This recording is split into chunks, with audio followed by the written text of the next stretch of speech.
देखिए सईदा कॉलोनी में यकीनन पिछले महीना भर से जो है तो कम से कम 12-15 घंटे नहीं, मैं समझता हूँ कि मैं जिस दिन गया था उस दिन तो 24 घंटे लाइट नहीं थी। ये जितने वार्डों के नाम बोला हूँ मैंने, वहाँ पे चाहे सिटी इंजीनियर हो, चाहे डिप्टी इंजीनियर हो, चाहे एग्जीक्यूटिव इंजीनियर हो, चाहे जूनियर इंजीनियर हो, सबने ये वार्डों के अंदर विजिट करना, वहाँ के लोगों के प्रॉब्लम देखना और अर्जेंट, वरना मजलिस इत्तेहादुल मुस्लिमीन अपने अंदाज के अंदर आंदोलन करेगी।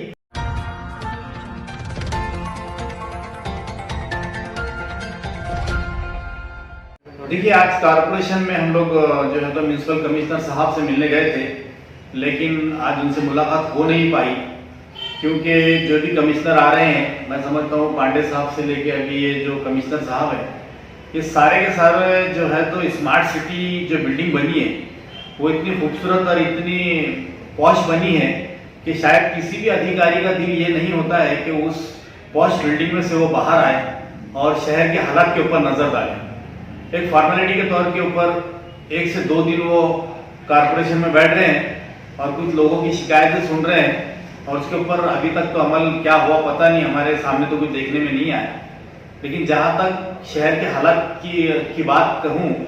तो मैं आपके माध्यम से कमिश्नर साहब हो या सारे कारपोरेशन के अधिकारी हो, उनसे ये निवेदन करूंगा कि शहर की जनता अब बहुत ज्यादा परेशान होने लगी है क्योंकि 3 साल से कारपोरेशन के अंदर कोई बॉडी नहीं है और नगर सेवक वहां पर कोई मौजूद नहीं है। और मैं समझता हूं कि इस वक्त सबसे ज्यादा अगर हालात से कोई गुजर रहा है तो दिल्ली गेट से लेकर हरसुल तक जितने इलाके आते हैं और खास तौर पे जो मुस्लिम बहुल है तो वो इलाके इस कदर पिछड़े हुए हैं और परेशान है कि मैं आपके सामने इस वक्त वो सारी बातें रख नहीं सकता हूँ। देखिए जहां तक बात है हरसुल फातिमा नगर कोल्टनवाड़ी रोड है, उसके बाद में बेरीबाग जहांगीर कॉलोनी, सईदा कॉलोनी, मिसरवाड़ी, आरती नगर, मुजफ्फरनगर, नेशनल कॉलोनी, चौश कॉलोनी और सबसे ज्यादा अगर आज की डेट में अगर कोई भुगत रहा है तो वह है हिमायत नगर। यहाँ पर पिछले साल भी ऐसी बारिश हुई थी। बारिश तो ठीक है हर साल होती है, लेकिन जो लोगों ने नालों के ऊपर अतिक्रमण करके उसको नाली का शेप दे दिया है और पानी इतनी बड़ी तादाद में पीछे से आता है, अपने जो पहाड़ों का पानी है तो वो इन्हीं नालों के अंदर से गुजरता था और बड़ी आसानी से जब नाले चौड़े हुआ करते थे तो अपना खाम नदी के जरिए वो निकल जाता था। लेकिन आज कई ऐसे माफियाए हैं जिन्होंने नालों के ऊपर कब्जे किए। किसी ने अपने खेत में जाने के लिए जो है तो छोटे छोटे पाइप डाल के उसका ब्रिज बना दिया, किसी ने है तो अपने घर में जाने के लिए छोटे छोटे पाइप डाल के उसके ऊपर से अपना रास्ता बना लिया। तो पानी जो बैक मार रहा है तो वो हिमायत नगर के अंदर पूरे घरों के अंदर तक घुस रहा है। पिछले साल भी बोर्ड के जरिए वहां के लोगों तक मदद पहुंचाई गई थी मजलिस इत्तेहादुल मुस्लिमीन के तमामी जिम्मेदारों की तरफ से, और मुझे पता था कि ये हालत पैदा होंगे तो मैंने बारिश के पहले वहां के कार्यकारी अभियंता जो है हमारे फारूक खान साहब और एक झापकर साहब जो है तो उन दोनों की वहां विजिट करवाई थी और उनसे कहा था कि नाले की विड्थ को बढ़ाई जाए ताकि बड़ी क्वांटिटी में अगर पानी आया तो वो आसानी से निकल जाए। उन्होंने वहां पर डीप तो किया था लेकिन उसकी विड्थ बढ़ाई नहीं और आगे जाने के बाद में शहर के कुछ नामवर पॉलिटिशियन है जो मेरे ख्याल से अधिकारी उनके आगे बोलने से कतराते हैं, पता नहीं क्या उनकी मजबूरियां हैं, पता नहीं अल्लाह वाला। तो उनको मैंने बताया था कि ये नाले जो है बंद करके इसके अंदर से छोटे छोटे डाई के पाइप डाले गए हैं, आप इनको निकाल के फेंकिए और वहां से नाले का रास्ता जो है तो चौड़ा कीजिए ताकि लोगों को परेशानी न हो। लेकिन कारपोरेशन के अधिकारी इस वक्त जो है कुंभकर्ण की नींद सो रहे हैं। कारपोरेशन के कमिश्नर साहब जो अभी नए नए आए हैं वो सारी मालूमात लेने के लिए अब महीना भर होने आया उनको, लेकिन आज मालूमात लेने की जरूरत नहीं है, फील्ड के ऊपर के उतर के काम करने की जरूरत है। आज आप दिल्ली गेट से लेकर हरसुल तक जाइए, इधर मिसरवाड़ी आरती नगर में जाइए जहां पर लोगों को चलने के लिए रास्ते नहीं है। आप क्या इतना बजट नहीं प्रोवाइड कर सकते हैं कि कम से कम लोगों को अपने घरों तक पहुंचने के लिए आप वहां पे मुरम हो या वहां पर कुछ खड़ी का इंतजाम करके रोलर करके आप लोगों को तरीके से अगर घर तक पहुंचने के लिए आपको कोई पक्की सड़कें नहीं मांग रहे, सिर्फ इतनी डिमांड है कि आप उनको ऐसा रास्ता बना के दे। लोग जाने की कोशिश कर रहे हैं अपने घरों के अंदर, तो मैं आपको बताऊंगा 4 से 5 मैंने पेशेंट देखा जिनके हाथों की हड्डियां टूट गई।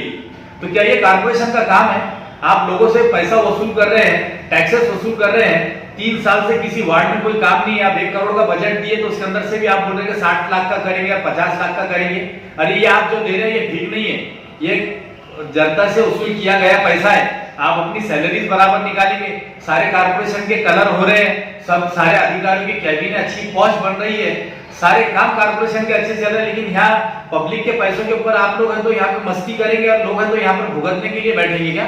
तो आपके माध्यम से कारपोरेशन के कमिश्नर हो या जितने अधिकारी हो, मैं नासिर सिद्दीकी मजलिस इत्तेहादुल मुस्लिमीन, आज हम लोग गए थे, अय्यूब जागीरदार साहब, आरिफ हुसैनी साहब, हमारे इमरान पटेल, हम लोग गए थे। हम 2 से 3 दिन के अंदर हमारे सारे नगर सेवकों का, हमारे पार्टी के आला अधिकारियों और जितने भी पदाधिकारी है, सबका एक डेलीगेशन जो है तो कारपोरेशन के ऊपर देने जा रहे हैं। अगर ये कारपोरेशन सूद में नहीं आती है तो उसके बाद में मजलिस इत्तेहादुल मुस्लिमीन पुलिस कमिश्नर से भी कंप्लेन करेगा कारपोरेशन के बारे में। अगर यहाँ के शहर के हालात अगर कुछ भी होते हैं तो ये अधिकारी और ये कारपोरेशन इसकी जिम्मेदार रहेगी, क्योंकि लोग हमको चुनकर देते हैं तो ऐसा बैठने के लिए नहीं देते, वो हमसे काम की उम्मीद रखते हैं। अगर हम काम लेकर उनके अधिकारियों के पास जा रहे हैं तो टाल मटोल कर रहे हैं, लेकिन टाल मटोल ज्यादा दिन चलने वाली नहीं है। मैं ये आखिरी बार सारे आपके माध्यम से सारे अधिकारियों को बताना चाहता हूँ कि आपसे रिक्वेस्ट है, मेरे घर का काम मैं नहीं कह रहा हूँ, हमारे नगर सेवक का काम नहीं कह रहे हम लोग, एक खासदार, उनके ऊपर इतनी जिम्मेदारियां। आप देखिए हर 2-3 दिन को वो कहीं ना कहीं रोड बना रहे हैं, लेकिन कारपोरेशन के कहीं रोड बन रहे हैं क्या? कहीं नहीं बन रहे। जितने काम 100 करोड़ के हो, 200 करोड़ के हो, ऐसी जगह ले जाकर बना रहे हैं जहां पर कोई जरूरत नहीं आज की डेट में, लेकिन चूंकि पॉलिटिकल उनका इन्फ्लुएंस है, वो लोग कहीं ना कहीं मंत्रिमंडल में, कहीं गवर्नमेंट में, कहीं अंदर से मिले भगत के अंदर अच्छी जहां पे जरूरत है वहां पे तो नहीं हो रहे काम, और जहां पर होने की जरूरत है वहां पे पूरे काम उन्होंने साफ कर दिए कमिश्नर साहब ने। तो बहरहाल मैं एक मरतबा फिर आपके माध्यम से कमिश्नर साहब से हाथ जोड़ के पब्लिक के लिए रिक्वेस्ट करूंगा कि आप ग्राउंड पर उतरिए, आप अधिकारियों को कहिए कि आप ऑफिसों में नहीं बैठेंगे, आप जितने वार्ड है, ये जितने वार्डों के नाम बोला हूं मैंने, वहां पे चाहे चीफ इंजीनियर हो, चाहे डिप्टी इंजीनियर हो, चाहे एग्जीक्यूटिव इंजीनियर हो, चाहे जूनियर इंजीनियर हो, सबने ये वार्डों के अंदर विजिट करना, वहां के लोगों के प्रॉब्लम देखना और अर्जेंट बेसिस के ऊपर कुछ ना कुछ बजट का प्रोविजन करके वहां के लोगों की तात्काल जो है मदद करना चाहिए, वरना मजलिस इत्तेहादुल मुस्लिमीन अपने अंदाज के अंदर आंदोलन करेगी। बस इतना ही कहता हूँ। सईदा कॉलोनी का जो लाइट का मसला है, 12-12 घंटे 15-15 घंटे लाइट नहीं आती है, उस बारे में आपका क्या बोलना है नासिर भाई? देखिए सईदा कॉलोनी में यकीनन पिछले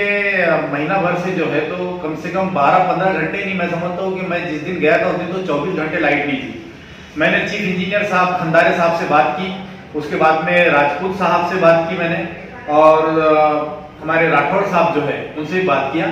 तो उनका कहना ये था कि हमारा जो वो लाइन का सेटअप है, वो हमारा जो सेटअप था आज उतना ही है, जितनी मतलब आवक है उतनी, लेकिन आउटगोइंग जो है तो